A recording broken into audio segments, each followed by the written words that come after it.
하나님은 크고 두려운 분이세요. 하나님은 이 능력 있는 분이십니다. 그래서 하나님이 하는 일마다 그 스케일이 커요. 우리가 상상할 수 없는 스케일로 하나님이 일을 하십니다. 포로로 잡혀간 몇 사람을 구해내는 것도 굉장히 힘든 일이잖아요. 이번에 이제 미국 북한에 압류되어 있던 사람들을 또 구출하기도 했는데요. 한두 사람 포로를 구하기도 힘든데 400년 동안 노예로 살던 60만 아이들까지 하면 200만을 통째로 탈출시킨다라는 게 이게 얼마나 어려운 일이겠어요. 생각도 할 수 없는 일. 사람은 생각을 세워도 생각조차 못하고 계획을 세운들 이루어지겠습니까? 그런데 이 일을 하나님이 이루어 가시는 거예요. 그리고 이 노예로 살다가 도망쳐 나온 이 난민들이잖아요. 어떻게 보면 난민들이요. 가나안 땅의 7개 나라는 그 시대 최대 강대국이었습니다. 그 최대 강대국을 다 정복하고 그 땅을 차지한다는 게 이게 가능한 일이겠습니까? 이 불가능한 일들을 하나님은 이루시는 거예요. 스케일이 너무 커도 너무 크잖아요. 여러분, 이 5,000명을 먹이시는데 보리떡 5개와 물고기 2마리로 5,000명을 먹이는데 이게 상상이 됩니까? 그러니까 그거 일어나고 나니까 사람들의 눈이 희둥그레졌습니다. 그래서 예수님을 데리고 당장 예루살렘으로 올라가서 우리 왕으로 선포하겠다라는 거예요. 그래서 예수님이 피해버렸잖아요. 사람들은 도저히 생각할 수 없는 일들을 하나님이 이루어 가시는 거예요. 자, 이런 대단한 일이 일어나면 그 중심에는 반드시 그 대단한 일을 일으킨 대단한 사람이 있어야 됩니다. 이게 세상 일이잖아요. 세상 일은 대단한 일을 이룬 사람에게는 일에는 대단한 사람이 있어요. 그 중심에는 있잖아요. 그런데 하나님이 하시는 이 대단한 일 속에는 별로 대단하지 않는 사람들이 있어요. 그 중심에 보면. 이 출애굽 사건의 중심에는 누가 있습니까? 80세 넘은 이렇게 이야기하면 좀 미안하겠네. 노인. 예. 우리 교회는 아직 80세가 넘으신 분이 없어서 다행입니다. 이 모세가 있잖아요. 이 모세가 그냥 80세가 넘었습니까? 40년 동안 광야에 처박혀서 광야에서 그냥 살아왔던 그냥 아무런 정치적인 것들이나 군사적인 것들이나 아무런 상관없이 그냥 총무로 40년 살았던, 그래서 80세가 된 노인이잖아요. 모세 자기도 하나님이 부르시니까 뭐냐면 나는 말을 못한다, 나는 능력 없다, 그런 일들 나한테 시키지, 제발 좀 시키지 말아달라 그랬던 사람이 모세다. 그런 모세를 통해서 하나님은 그 놀라운 일을 이루어 가십니다. 오병이어 기적을 행하는 5,000명을 먹이는 그 중심에는 누가 있습니까? 도시락을 싸들고 온 그 어린아이 하나가 있어요.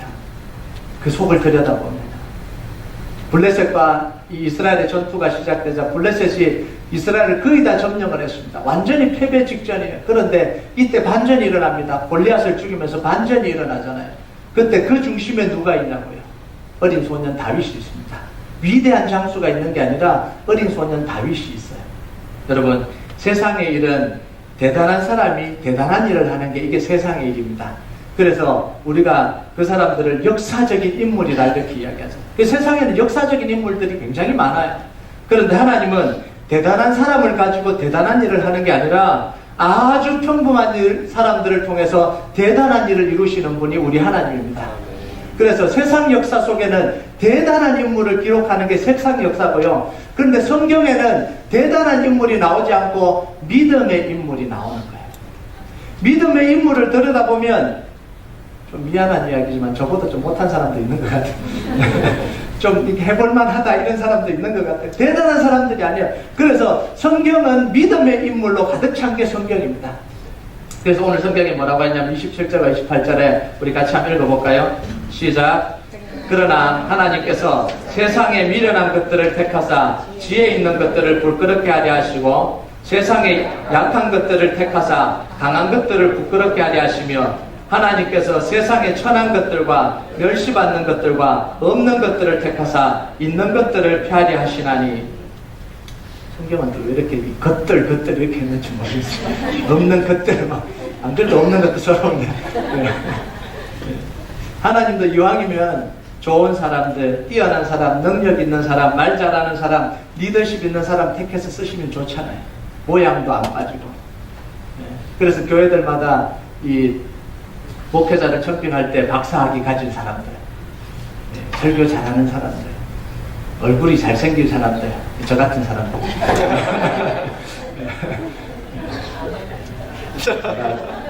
열심히 좀 노력을 하고 있습니다. 잠을 안 재우기 위해서. 이게 세상 관점이죠. 이게 세상 관점이야. 세상은요, 능력 있는 사람을 뽑아서 그 능력을 이용하려고 합니다. 그 사람의 능력에 덕을 보려고 하는 거. 이게 세상의 일이에요. 그런데 하나님은 능력 있는 사람, 덕볼 사람이 필요하지 않습니다. 왜 그래요? 하나님이 능력 있으시잖아요. 하나님이 완벽하신, 하나님이 불가능한 게 없잖아요. 골리앗을 넘어뜨리는데 장수가 필요가 없으십니다. 전쟁터에 나가보지도 않았던 옛된 소년 다윗이면 충분했습니다. 사사시대 때 다 무너진 이스라엘을 재건하는데 대제사장 엘리보다 더 뛰어난 대제사장이 필요했던 게 아닙니다. 그거보다 더 유능한 대제사장이 필요했던 게 아닙니다. 그냥 성전에 무릎 꿇고 앉아서 하나님의 음성을 듣는 어린 사무엘이면 충분했습니다. 여러분, 일을 하는데 필요한 능력은 하나님이 다 가지고 계시는 거예요. 우리가 능력 있을 이유가 없습니다. 우리가 잘날 이유가 없어요. 여러분, 하나님은 왕을 세우기도 하고 패하게도 하시는 분이에요. 하나님이 미련한 자를 들어서요, 지혜로운 자를 부끄럽게 하시는 하나님. 왕을 세우기도 하고 패하기도 하고, 나라를 세우기도 하고 패하기도 하고, 약한 자를 들어서 강한 자를 부끄럽게 하고요, 없다고 멸시받는 사람들을 들어서 있다고 자랑하는 사람들을 부끄럽게 하시는 게 그게 하나님이에요. 여러분, 우리가 신앙생활하면서 기도하는 것 중에 많은 부분들이, 잘못 기도하고 있는 많은 것 중에 특별히 잘못하고 있는 부분들이 뭐냐면, 우리가 성공하고 잘 돼서 하나님께 영광을 돌리게 해달라는 기도예요. 좋은 기도예요. 그런데 한번 생각해 봐야 될 기도입니다.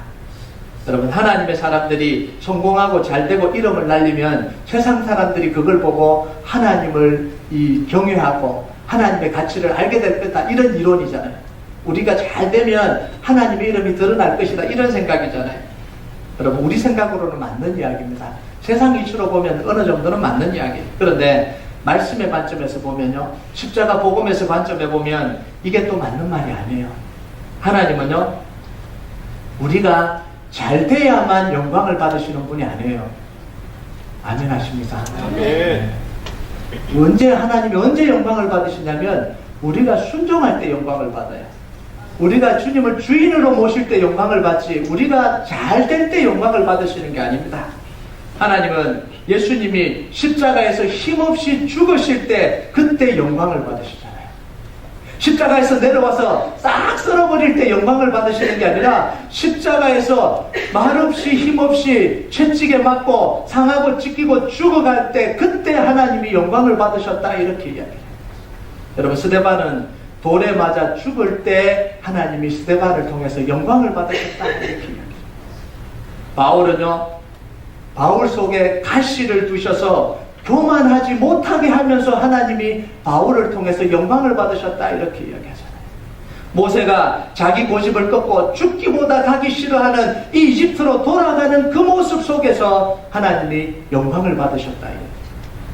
다윗은 도망자로 살아가면서도요, 하나님의 법을 따라서 살아갈 때, 하나님의 법을 어기지 않고 살아가려고 할 때 그때 하나님이 영광을 받으셨다. 아브라함은요, 자기 아들 이삭을 하나님 앞에 제물로 드릴 때 그때 하나님이 영광을 받으셨다, 이렇게 이제야 내가 나를 사랑하는 줄 알겠다, 이렇게 이야기하잖아요. 여러분, 하나님이 영광을 받으시는 시점, 우리 인생을 통해서 하나님이 영광을 받은 그 시점이 어디냐면 우리가 잘 돼서 최고의 자리에 올랐을 때 영광을 받는 게 아닙니다.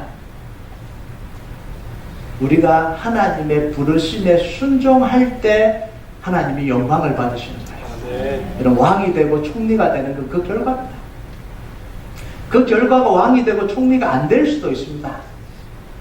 여러분, 하나님은 요셉의 뭘 보고 영광을 받으셨을까요?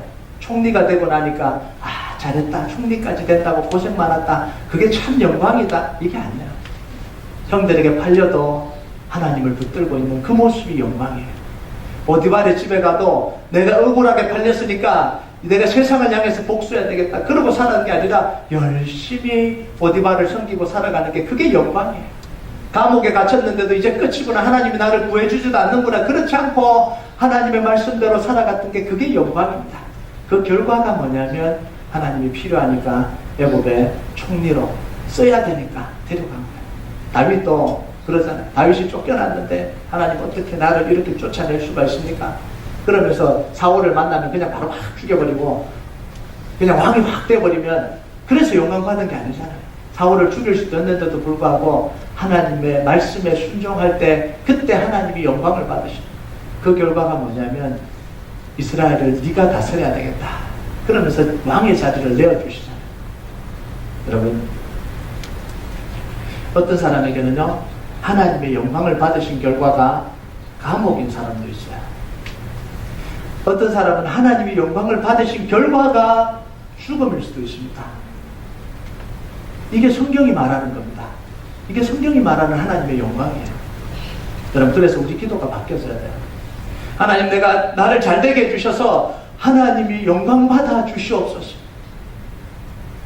내가 지금 이 일을 하고 있는 일이 너무 잘 돼서 하나님이 그걸 통해서 영광 받아 주십시오. 이런 기도에서요, 하나님, 내가 하나님의 영광이 되기를 원합니다. 하나님, 나를 사용해 주십시오. 여러분, 내가 일이 잘 돼서 하나님이 영광 받아달라는 그 속에는 무슨 생각이냐면 나는 지금 하나님의 영광을 가리는 사람입니다. 이런 이야기예요.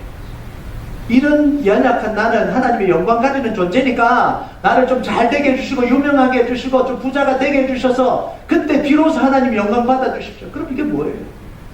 하나님은 잘 안 되는 사람은 영광을 안 받으시는 거예요. 여러분, 이렇게 이야기하는 분들도 계십니다. 하나님, 제가 경제적으로 어려워서 하나님의 영광을 가리고 있습니다. 이렇게 기도하는 분들도 있어요. 하나님, 제가 변변한 직업이 없어서 하나님의 영광을 가리고 있습니다. 그럼 영광 가리는 거 아니에요. 여러분, 가난하다고 변변한 직업이 없다고 하나님의 영광을 가리는 게 아닙니다. 하나님의 영광을 가리는 건 뭐냐면 불순종하는 게 하나님의 영광을 가리는 거예요. 하나님은 그런 거 가지고 하나님의 영광을 잣대를 대지 않는 분이에요. 내가 어느 자리에 있든지 하나님 앞에 순종하는 게 하나님께 영광을 돌리는 거고요. 어느 자리에 있든지 하나님께 불순종하는 게 하나님의 영광을 가리는 거예요. 여러분, 그래서 교회는요, 능력 있는 사람들이 모이는 곳이 아닙니다. 능력 있는 사람 오지 말아야 된다 이런 이야기가 아닙니다. 잘 들으셔야 돼요. 세상에 뛰어난 사람들이 모여서 대단한 일을 하는 게 교회가 아니에요. 세상에서 뛰어난 사람들이 모여서 대단한 교회가 되는 게 아닙니다. 여러분, 교회는 성령의 역사가 일어나서 대단한 교회가 되는 겁니다. 네. 믿음의 역사가 일어나서 대단한 교회가 되는 거예요. 네. 여러분, 시작부터 교회는 누구였습니까? 저 갈릴리 시골에 있는 촌뜨기들이 모여서 시작한 게 교회입니다. 그 사람들이 시작하진 않은 성령님이 하셨지만, 그래서 그곳에 대제사장들, 서기관들, 그 종교 지도자들 안 왔어요. 안 왔습니다. 그들이 왔으면 대단한 교회가 됐겠죠. 처음부터. 그들로부터 시작한 게 아닙니다. 정말 무식하고 정말 아무것도 없고 주님 십자가 외에는, 주님이 부활하신 것 외에는 다른 것 붙들 아무런 소망이 없는 사람들이 모여서 그 속에서 기도하고 하나님 붙들 때 성령의 역사가 일어났어요. 그러니까 대제사장들도 서기관들도 종교지도자들도 그게 놀라버리죠. 베드로가 복음 전하니까 이 사내들인 공에서 잡아서 뭐라고 이야기합니까? 범인인 줄 알았는데 학교도 안 다니고 공부한 적도 없는데 도대체 어떻게 이렇게 똑똑하게 이야기하냐? 어떻게 이렇게 이 심오한 진리를 이야기하냐? 이렇게 이야기를 하잖아요. 여러분, 교회는요, 예수님이 필요한 사람들이 모이는 것이 교회입니다. 예수님의 은혜가 없으면 살 수 없을 것 같은 사람들이 모이는 것이 그게 교회예요. 예수님의 십자가 아니면 죽는 사람들이 모이는 것이 교회입니다. 나의 부족함, 비참함, 죄인임을 고백하고 모이는 게 그게 교회예요. 교회 올 때는요, 우리의 세상의 지위를 가지고 오지 않습니다. 세상의 명예를 가지고 오지 않아요. 세상의 능력을 가지고 오지 않습니다. 교회 올 때 단 하나 예배자로 나오는 거예요. 예배자로 나오지 않는 사람은 교회에 올 이유가 없습니다. 교회에 올 이유가 없어요. 나는 사장으로, 나는 대통령으로, 나는 유명한 사람으로 아무도 그렇게 교회에 올 수가 없습니다. 하나님 앞에 어떻게 하나님 앞에 나올 수 있는 단 하나의 방법은 예배자로 나오는 방법밖에 없습니다. 26절에 보면 사도 바울이요 고린도 교회 구성원들에 대해서 이야기를 합니다. 형제들아 너희를 부르심을 보라. 육체를 따라 지혜로운 자가 많지 아니하며 능한 자가 많지 아니하며 문벌 좋은 자가 많지 아니하도다. 여러분 고린도 교회를 보면 세상에 대놓고 자랑할 사람이 하나도 없었다라는 거예요. 여러분 지금 사도 바울이 좀 기분 나쁜 이야기 합니다. 당신들 모습을 봐라. 똑똑한 사람이 어디냐? 집안 좋은 사람이 어디냐? 그 뛰어난 사람이 어디냐? 능력 있는 사람이냐? 다 우리가 이 모양 요렇다. 지금 이야기는 기분 나쁜 이야기잖아요. 어떻게 보면 기분 나쁜 이야기예요. 여러분 자랑할 것이라고는 예수님밖에 없는 사람들이에요. 자랑할 것이라고는 십자가 능력밖에 없는 사람들입니다. 여러분 이런 교회가 좋은 교회예요. 이런 교회가 축복받은 교회입니다. 물론 이렇게 한다고 고린도 교회가 하나도 문제가 없었다는 이야기가 아닙니다. 이런 데도 문제를 일으키니까 인간이 얼마나 악한 거예요. 아무것도 없으면서도 문제를 일으켜요.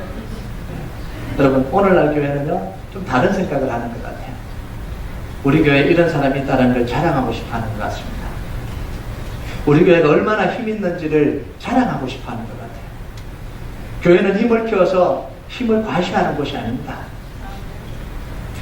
우리 교회도 힘을 길러서 세상 사람들이 함부로 하지 못하게 해야 돼요. 교회 욕하고 있으니까 교회가 힘을 길러서 그 사람 입을 다 막아버린다.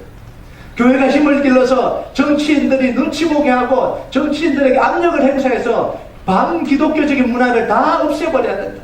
이렇게 생각하는 사람들이 있는 거예요. 여러분 이건 성경적인 생각이 아닙니다. 하나님의 나라는 힘으로 이루어지는 게 아니에요. 하나님의 나라는 정치력으로 이루어지는 게 아닙니다. 하나님의 나라는 압력을 행사해서 이루어지는 게 아니에요. 그랬다면 예수님은 십자가를 지시지 않고요 십자가에 내려오셔서 힘으로 하나님 나라를 이루었을 겁니다. 그래서 요한복음 18장 36절에 보면 빌라도가 신문할 때 예수님이 그에 대한 한 이야기가 있습니다. 우리 같이 한번 읽어볼까요? 시작. 예수께서 대답하시되 내 나라는 이 세상에 속한 것이 아니니라. 만일 내 나라가 이 세상에 속한 것이었더라면 내 종들이 싸워 나로 유대인들에게 넘겨지지 않게 하였으리라. 이제 내 나라는 여기에 속한 것이 아니니라. 아멘. 네. 여러분 힘을 과시하는 곳에는요 반드시 불법이 성행하게 되어 있습니다. 중세교회는 힘을 가지면서요 힘으로 하나님 나라를 이루려고 했습니다. 중세 때는 종교 권력과 이 세상 권력이 같이 갔잖아요. 그러니까 힘도 종교 권력도 있고 세상 권력도 있고 군대도 있죠. 그러니까 그 힘으로 하나님의 나라를 자기 생각으로 이뤄버리려고 그랬습니다. 그 결과가 뭐죠? 가장 대표적인 게 십자군 전쟁이잖아요. 가장 대표적인 게 십자군 전쟁. 어디 하나님이 이 성지 예루살렘을 이슬람이 짓밟을 수가 있냐? 그러면서 무력으로 몰아내야 되겠다. 그게 하나님의 뜻이라고 밀고 올라가죠. 얼마나 많은 사람들을 죽였습니까? 하나님의 영광을 가리고 있는 저 무리들을 다 몰아내서 하나님이 영광 받으시게 해야 되겠다. 맞는 생각 같기도 하고요. 그죠? 근데 그게 아니에요. 그 성지를 이슬람이 점령을 하든 하나님 안 믿는 사람들이 점령하든 그게 왜 중요합니까? 자기들이 하나님의 뜻대로 살지 못하게 하는 게 그게 더 비참한 거죠. 하나님은요 예루살렘 성전까지 하나님의 손으로 무너뜨리신 분이에요. 이스라엘 백성들이 범죄하고 나니까 하나님이 하나님의 손으로 성전을 무너뜨리잖아요. 그 성전이 물리적으로 세운다고 세워집니까? 그것을 물리적으로 탈환한다고 탈환해집니까? 하나님의 나라는 무력으로 세워지는 게 아니거든요. 힘으로 세워지는 게 아니에요.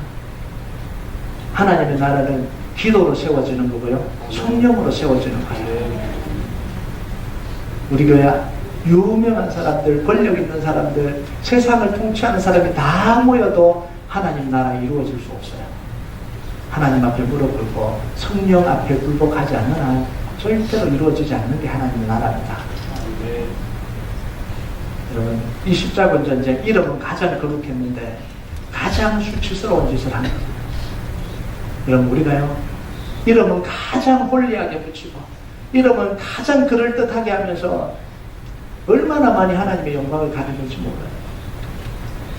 십자가를 앞세우면서 얼마나 많이 영광을 가립니다. 여러분, 예수님의 십자가가 희망이고 복음인 이유는 뭐냐면 우리가 대단한 사람이 아니기 때문에 그래요. 저는 대단한 사람이 아니라는 게 감사할 때가 있습니다. 문득문득. 여러분, 사람은 힘을 가지고요, 능력을 가지면 반드시 불법을 행하게 되어 있어요. 한번 보세요. 제가요, 사람의 인생을 주무를 수 있는 사람이라면, 그 능력이 있는 사람이라면 저를 괴롭히는 사람은 어떻게 하겠어요? 인생을 그냥 확 비틀어버리지 않겠어요? 그럴 수 없다는 게 너무너무 감사해요.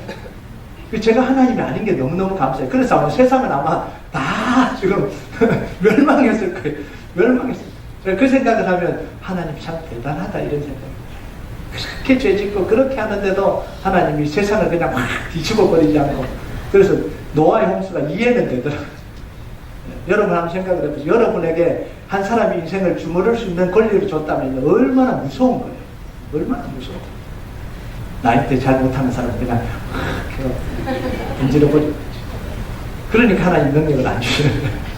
우리를 아니까.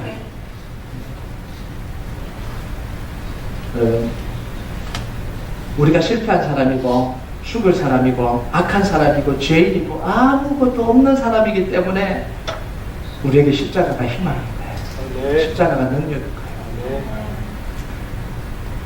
실패한 사람, 죽을 사람, 약한 사람, 죄인, 아무것도 없는 사람, 이 말을 할 때 속에서 막 화가 나는 사람은 십자가가 필요하지 않는 사람이에요. 나는 그런 사람이 아닌데. 아니, 모두가 십자가가 다 필요해요. 그럼 이제 이걸 가지고 18절 우리 한번 봅시다. 18절 같이 한번 읽어보겠습니다. 시작. 십자가의 도가 멸망하는 자들에게는 미련한 것이요 구원을 받는 우리에게는 하나님의 능력이다. 고린도는 제가 설명했죠. 첫 시간 성공한 사람들이 떵떵거리고 사는 곳이 고린도라는 도시였습니다. 힘있고 권력 있는 사람들이 행세하는 곳이 고린도였습니다. 지식 있는 사람이 잘난 체하고 사는 곳이 이 고린도였습니다. 당연히 십자가의 도는 무시당할 수밖에 없었습니다. 약함을 이야기하는 십자가가 어리석게 보일 수밖에 없었습니다. 지금 돈과 권력과 이 능력을 최고로 숭상하는 그곳에서 십자가에 돌아가신 예수님을 전하니 이게 누가 먹히겠어요? 여러분, 이들을 향해서 성경은 뭐라고 이야기하면 멸망하는 자들은 이렇게 이야기합니다. 멸망하는 자들. 멸망하는 자들이 누구냐면 예수님의 십자가가 필요하지 않는 사람이에요. 자신이 스스로 너무 지혜로워서 십자가 복음이 너무 유치해 보이는 사람. 대단한 표적을 구하는 이 유대인들. 능력을 보여봐라. 그 십자가에 달려 돌아간 예수님이 뭐라고 믿냐? 차라리 그 십자가에 내려와서 증명해보라. 증명해보라. 그런 나약해 빠진 그 예수님을 내가 왜 믿냐? 왜 믿냐? 지혜만을 찾는 헬라인들이요. 그렇게 지혜 같지도 않는 지혜, 학문 같지도 않는 학문, 그걸 왜 믿냐는 거예요. 예수님이 십자가에 달려 돌아가시고 우리 죄를 위해서 죽으셨다. 그 때문에 우리 죄가 사해졌다. 그 말도 안 되는 소리를 이 철학자들이 왜 믿어야 되냐는 거예요. 왜 믿어야 되냐. 여러분, 이들에게 예수님은 십자가는요, 그리 끼는 것일 수밖에 없어요. 피하고 싶은 거예요. 미련한 것일 수밖에 없습니다. 받아들이고 싶지가 않아요. 여러분, 이곳에서 바울은 뭘 이야기하냐면 십자가의 능력을 자랑합니다. 이런 사람들 속에서 바울은 뭐냐면 십자가가 능력이다 이렇게 이야기를 해요. 24절에 보면요, 오직 부르심을 받은 자들에게는 유대인이나 헬라이나 그리스도는 하나님의 능력이요 하나님의 지혜니라. 부르심을 받은 자들, 이게 뭐냐면 십자가가 필요한 사람들이에요. 여러분, 십자가의 능력은 강함이 아니라 약함에서 시작되는 게 십자가의 능력입니다. 나를 과시하는 교만이 아니라 나를 낮추는 겸손함에서부터 시작이 됩니다. 여러분, 예수님은 십자가에서 능력을 나타내지 않았습니다. 예수님은 십자가에서 무능하게 돌아가셨어요. 능력을 나타내신 분은 누구죠? 하나님이 능력을 나타내신 거잖아요. 하나님이 이 예수님을 무덤에서 일으키시고 부활 성천하게 하셔서 하나님 보좌에 우편에 앉아 세상을 다스리게 하신 그분이 하나님. 근데 예수님은 정작 십자가에서 무능하게 돌아가셨어요. 여러분, 십자가의 능력은 나의 능력을 주장하는 데서 나오지 않습니다. 내 지식을 주장하는 데서 나오지 않아요. 내 교만함을 내세우는 데서 나오지 않습니다. 나는 죽고 예수가 살아야 진짜 십자가의 능력이 나오는 거예요. 여러분, 자기가 알고 있다는 지식을 자랑하는 것에서 나오는 게 아니라 자기가 모른다라는 걸 인정하는 자기 인정에서 나오는 게 이게 십자가의 능력입니다. 그래서 십자가 앞에는 자기 인정을 할 수밖에 없고, 십자가 앞에서는 회개할 수밖에 없고, 십자가 앞에서는 자기의 비참함을 고백할 수밖에 없는 거예요. 거기서부터 십자가의 능력이 시작이 됩니다. 여러분, 예수님의 십자가의 구원이 지식으로 연구해서 도달할 수 있는 것이었다면 그 복음은 지식인들의 전유물이 됐을 겁니다. 그리고 자랑할 겁니다. 내 지혜가 이 정도 된다는 거예요. 내 지혜가 십자가의 능력을 깨달을 만큼 지혜가 있다는 거예요. 여러분, 이게 다 다른 종교들이에요. 이단들이 이거예요. 지식으로 깨달아는 거예요. 여러분, 기독교는요, 지식의 종교가 아니에요. 지식을 파고들어서 십자가를 깨닫게 되는 그런 종교가 아닙니다. 기독교는요, 사건의 종교예요. 십자가 그 사건. 예수님이 우리를 위해 사신 그 사건을 믿는 거지, 연구해서 심오한 진리를 깨닫는 종교가 아니라고요. 그래서 우리는 믿음으로 구원 얻게 되는 거예요. 사건을 믿으면서. 그런데 오늘날 기독교가 자꾸 연구하는 쪽으로 갑니다. 연구해서 교만해지는 거예요. 연구해서. 우리는요, 예수님이 내 죄 위해서 돌아가셨다는 그 십자가 사건, 그 사건을 내 믿음으로 받아들이는 거예요. 여러분, 예수님의 십자가와 구원의 능력 있는 사람들, 힘을 통해서 얻을 수 있는 것이라면요, 그 복음은 힘있고 권력자들의 전유물이 됐을 겁니다. 힘으로 얻을 수 있다면요. 만약 이것이 복음이라면, 복음은 자기 힘과 자기 지혜를 자랑하고 미련한 자들과 없는 자들, 약한 자들을 부끄럽게 하는 복음이 될 겁니다. 그런데 십자가 복음은 반대잖아요. 미련한 자들, 약한 자들, 이 사람들을 힘있게 하고 강한 자들을 부끄럽게 하는 게 복음이잖아요. 만약 지혜로 능력을 얻을 수 있다면 가난한 자들은 더 가난해질 것이고 비참한 자들은 더 비참해질 겁니다. 그런데 복음은 아니에요. 가난하고 비참하고 약한 자들을 하나님이 사용하셔서 강한 자들을 부끄럽게 하십니다. 그래서 십자가의 복음을 세상의 권력과 능력과 세상의 지혜로는 깨달을 수 없도록 만들어 놓은 거예요. 이게 하나님이에요. 그래서 21절에 보면 뭐라고 이야기를 해요? 같이 읽겠습니다. 시작. 하나님의 지혜에 있어서는 이 세상이 자기 지혜로 하나님을 알지 못하므로 하나님께서 전도에 미련한 것으로 믿는 자들을 구원하시기를 기뻐하셨다.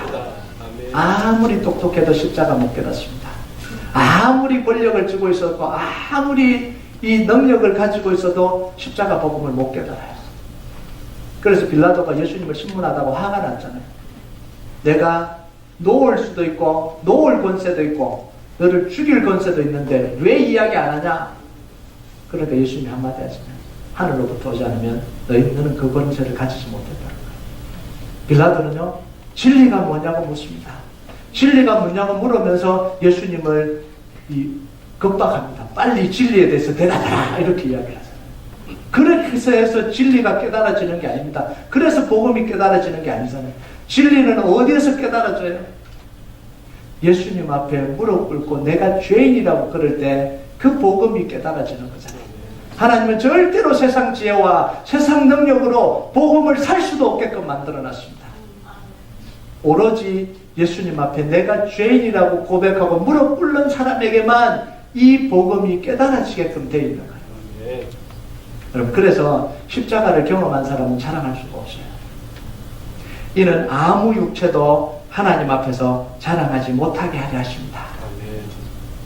여러분, 오직 자랑할 건요 십자가밖에 없잖아요. 십자가 능력밖에 없잖아요. 근데 재밌는 건 뭔지 아세요? 지금 사도 바울이 이 이야기를 왜 하고 있어요? 지금 고린도 교인들을 향해서 하고 있는 거예요. 고린도 교인들이 지금 뭐 하고 있어요? 나는 바울파다, 나는 아볼로파다, 나는 예수파다, 이게 최고다, 내가 똑똑하다, 이러고 있잖아요. 자, 그런데 이 고린도 교인들은 어떤 교인들이었다고요? 문벌을 없는 자, 가난한 자, 없는 자들을 하나님이 십자가 은혜로 구원해서 교회에다가 탁 옮겨놓으니까 그때부터 목이 곧아져서 내가 잘났다 이러고 있는 거예요. 이게 얼마나 무서운 이야기예요. 세상에 아무것도 아닌 사람을 구원해서, 은혜로 구원해서 신앙생활 하게 만들었더니 그 안에서 내가 잘났다. 여러분, 이게 사람이더라고요. 능력 있는 사람, 권력 있는 사람, 힘 있는 사람 밑에서는 가만히 움츠리고 있다가 그 사람들을 딱 떼서 이렇게 놓으니까 그 안에서 내가 잘났다 이런 사람들이 다 많고, 얼마나 이게 안타까워. 그래서 사도 바울이 뭐라 그러냐면, 너네들이 십자가를 경험하고 구원받은 거 아니냐 이런 이야기예요. 그런데 뭐 잘났다고 그러냐는 거예요. 뭐 자랑할 게 있냐는 거예요. 예수님이면 충분합니다라고 교회 들어와 놓고는 정작스러워는 내가 잘났다고 하고 있으니까 이게 도대체 어떻게 된 일이냐 이 이야기를 하는 거예요. 여러분, 우리가 자랑할 건요 십자가밖에 자랑할 게 없어요. 아멘. 우리의 비천함밖에 자랑할 게 없어요. 연약함밖에 자랑할 게 없어요. 아멘. 그래서 31절에 보면 사도 바울이 결론을 내려줍니다. 자랑하는 자는 뭐하라고요? 주 안에서 자랑할지니라. 이 주 안에서 자랑하는 게 뭐예요? 추상적으로 이야기하니까 모르잖아요. 주 안에서 어떻게 도대체 자랑하냐? 그게 야고보 사도가 그에 대한 대답을 해줘요. 야고보서 1장 9절에 10절까지 한번 읽어볼까요? 시작. 낮은 형제는 자기의 높음을 자랑하고 부한 자는 자기의 낮아짐을 자랑할지니 이는 그가 풀의 꽃과 같이 지나가니라. 여러분, 이게 무슨 이야기일까요? 낮은 자는 자기 부함을 자랑하고 높음을 자랑하고, 부한 자는 자기의 낮아짐을 자랑하고.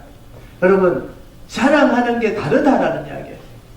여러분, 신분이 낮고 천한 사람은 여러분 하나님의 은혜로 높여주는 게 이게 자랑이잖아요. 그죠? 하나님이 나 같은 사람을 하나님이 구원해 주시고 나 같은 사람을 축복해 주셔서 지금까지 왔습니다. 정말 노예로밖에 살 수 없는 나를 구원해 주셔서 이 자리까지 오게 하셨습니다. 이게 자랑이잖아요.